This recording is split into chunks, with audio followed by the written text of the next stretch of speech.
Tu as mis combien de temps à écrire ce livre?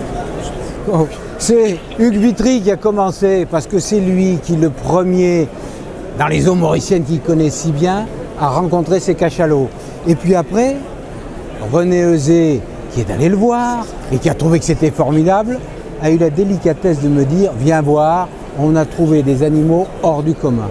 Et donc depuis 2013, nous suivons toujours la même famille de cachalots. Ça veut dire qu'on ne plonge plus avec des cachalots, on plonge avec des individus qui ont des personnalités propres et qui peu à peu, en grandissant, expriment ces personnalités.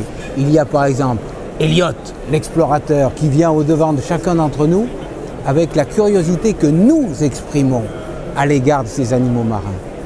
Et donc ce livre s'écrit grâce aux animaux qui nous interrogent depuis maintenant que Hugues Vitry, en 2010, a commencé à les rencontrer. Et cela s'écrit encore.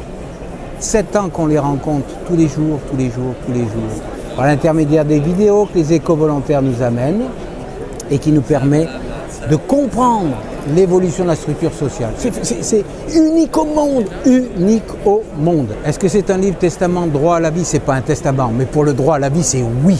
Ces animaux-là qui nous montrent que nous n'avons pas le monopole de la curiosité, le monopole de l'attention à l'autre, le monopole de l'altruisme, le monopole de l'empathie, nous interpellent complètement et montrent à quel point nous avons la chance, nous les hommes, de faire partie de ce grand arbre de la vie et qu'il est nécessaire de respecter tous nos colocataires. Et si nous savons respecter le cachalot, la baleine bleue, le grand requin, je crois que nous saurons nous respecter entre nous.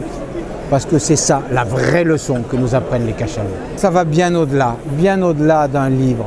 Je crois que ici, on se rend compte à quel point nous ne sommes pas seuls sur Terre. Il y a d'autres êtres qui nous interpellent et qui nous demandent le droit à la vie. Ce livre est en vente sur le site de Longitude 181, mais pour tous les gens qui sont au salon, je le dédicace ici. Et je crois que c'est plus qu'un livre.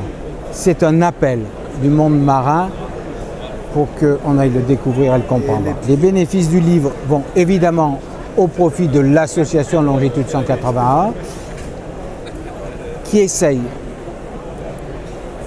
de rétablir l'harmonie entre nous les hommes et la vie sauvage pour que nous puissions vivre en paix à 10 milliards d'habitants sur cette planète.